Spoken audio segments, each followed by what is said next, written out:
Ladies and gentlemen, I've always wanted to ask you guys some two questions on this platform. And maybe today is the right time for me to ask those two questions. The first question which I wanted to ask, and has really been burning inside here, is whether the bipartisan talks between Ruto and Raila is actually good for the country.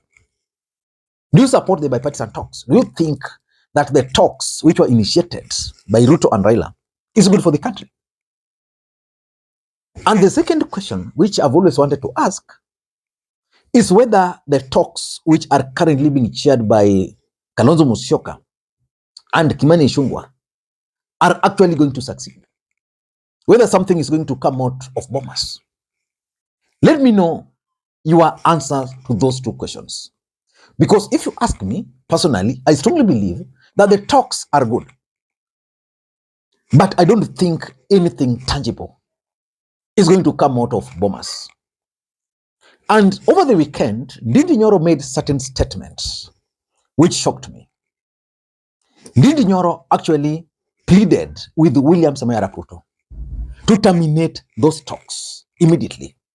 Because according to Ndindi Nyoro, those talks are a complete waste of time. And therefore, he requested Ruto to stop them immediately. The talks begin today. Remember, today the talks were supposed to resume. I want you guys to pay very close attention to what Ndindi Nyoro is saying. Because for me, Ndindi Nyoro is not your ordinary Kenyan. Ndindi Nyoro is a close associate of William Samoei Arap Ruto. If you followed William Ruto's politics, especially after falling out with Uhuru Kenyatta, Ndindi Nyoro was one of the most close allies from the mountain. Forget about Rigathi, forget about Kimani Ichung'wah. In fact, in most cases, William Ruto would actually go out of the country with Ndindi Nyoro. He would go all over the country with Ndindi Nyoro. So the statement by Ndindi Nyoro, in my view, is significant. Listening to Ndindi Nyoro, because I want us to dissect that particular statement. Hapa Murang'a, na mimi naongea kama mbunge wa hapa. Mimi nasema tulifanya maneno ya kura last year. Maneno ya wanasiasa, tukapata nafasi ya kuongoza. Hatuwezi kila siku ni kazi ya viongozi. Siku viongozi. Kila siku viongozi. Sasa hawa wadosi wote viongozi, wadosi hawa wetu kabisa wananchi, waliongea August last year. Na wakasema huyu pia ataongoza, na wakasema mwingine atakuwa leader of opposition, ama atafanya kazi ya kucheck wale wamechaguliwa. Kwa hivyo with no doubt and with certainty, me as Ndindi Nyoro and the people of Murang'a, the people of Kiharu, the people of Kenya, we are pleading that tomorrow as the talks resume, the first agenda should be actually to terminate the talks. Tunasema sasa tuachane na hii mazungumzo. Mazungumzo inatupeleka wapi? Tuendelee na maneno ya kazi ya kujenga barabara, kazi ya kuweka maji, maneno ya kuongea. Sisi hatuungi mkono, tuachane nayo, tutembelee na kujenga Kenya yetu. Na hii maneno mengine yote, huyu balozi akiongea anatukanwa. Sisi wanasiasa tutulize boli. Hawa wazungu wote hata wa Amerika gereza wote tunafanya biashara nao, tuwaheshimu kwa sababu pia wao ni viongozi. No, that's Ndindi Nyoro. And that was not the first time Ndindi Nyoro was asking William Ruto to terminate the talks. So in this video, I want us to look at the secrets behind that Ndindi Nyoro statement. But before we do that, in case you're watching this channel for the first time, please take a second or two, click that subscribe button so that next time we produce a video like this, YouTube will automatically notify you. And to the subscribers, I want to continue thanking you guys for your continued support. Because without that support, this channel cannot be where it is. And without any further ado, ladies and gentlemen, allow me to dive in. Why do you think Ndindi Nyoro made those statements? For me, number one is Kimani Ichung'wah's role in the bipartisan talks. If you've been keenly following the development, the political development in Mount Kenya, in fact, before William Ruto nominated Rigathi Gachagua as the deputy president up to now, they were people were actually positioning themselves to succeed Uhuru Kenyatta. And of course, after Ruto appointed Rigathi Gachagua, then there is the issue of post-William Ruto's politics. Who is going to succeed Ruto in Mount Kenya? So several people were lining up. And one of such individual was none other than Ndindi Nyoro. Ndindi Nyoro was at some point being rumored to be the next running mate in 2027. But as things stand now, and because of William Ruto's cunning ways, he has actually ensured that Ndindi Nyoro is no longer a front runner. And this is how he has done it. William Ruto nominated Rigathi Gachagua as the Deputy President of the Republic of Kenya, which means in the mountain today, Rigathi Gachagua is the senior most, which means as per succession politics, Rigathi Gachagua is number one. Then William Ruto went and nominated Kimani Ichung'wah as the majority leader. What that means is that Kimani Ichung'wah is also very senior in terms of pecking order to Ndindi Nyoro. And then as a strategy to tame the deputy president and all these others, William Ruto appointed Moses Kuria to a senior position. But for Ndindi Nyoro, he was made the chair of the budget committee. And strategically, William Ruto made Ndindi Nyoro the chair of that finance committee, so as he would be in a position to actually make good money. You know, you can make good money in the budget committee. That's where Ndindi Nyoro is the chairman. Kimani Ichung'wah was the chair of the budget committee previously, and he was able to make good money. You know how Kenya operates. One of the committees in parliament where you make money is actually the budget committee. And Ndindi Nyoro is also one of the wealthiest young leaders from the mountain. So Ndindi Nyoro believes that he's actually the one who should succeed William Ruto. But William Ruto's moves with Kimani Ichung'wah is worrying Ndindi Nyoro. By appointing Kimani Ichung'wah to lead this committee, William Ruto is actually showing his confidence in Kimani Ichung'wah. And that can inform the noise which Ndindi Nyoro has been making of late. I hope you are adding 1 + 1. So there is a cold war between Ndindi Nyoro and Kimani Ichung'wah.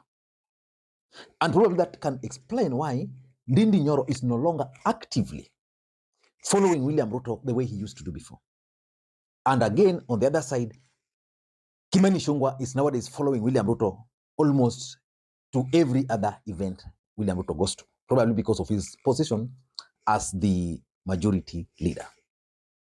So I think the fact that Kimani Ichung'wah is the leader of this committee, if he's going to succeed, Kimani Ichung'wah is going to gain political mileage. And that is what is worrying Ndindi Nyoro. I've always told you guys that in politics, there are only 2 constants.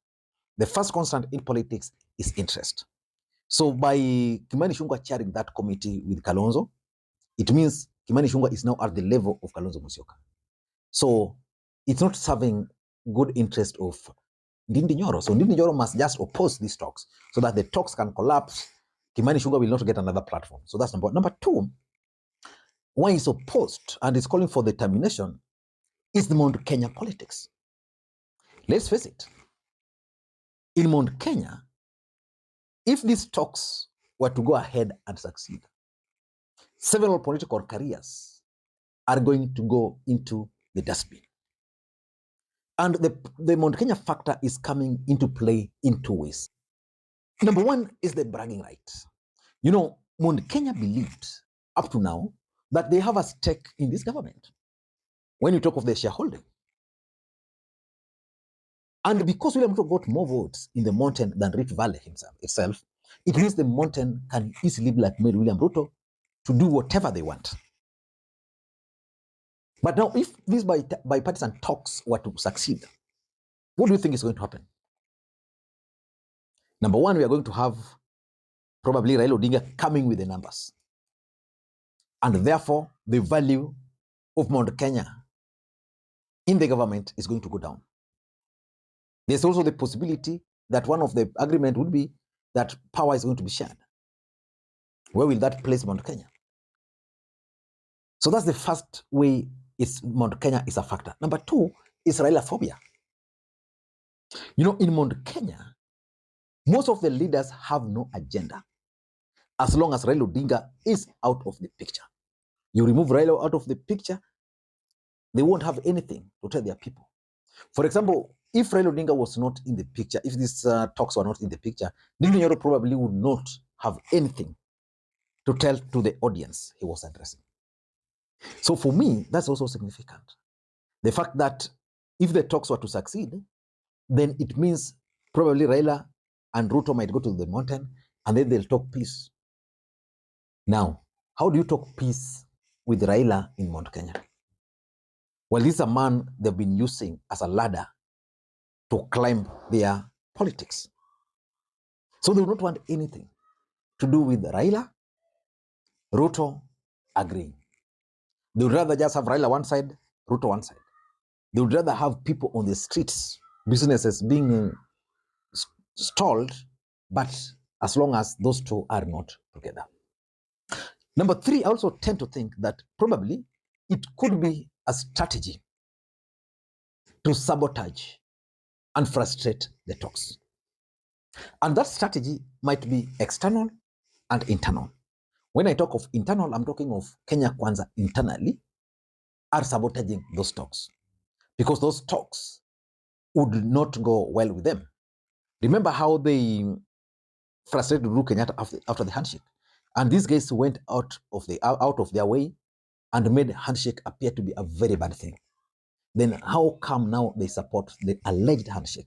So for them, that's not good for their politics. So they need to frustrate the talks. And number four, for example, I also tend to think that maybe Ndindi Nyoro is actually sending a coded message to William Ruto about Mount Kenya's interest.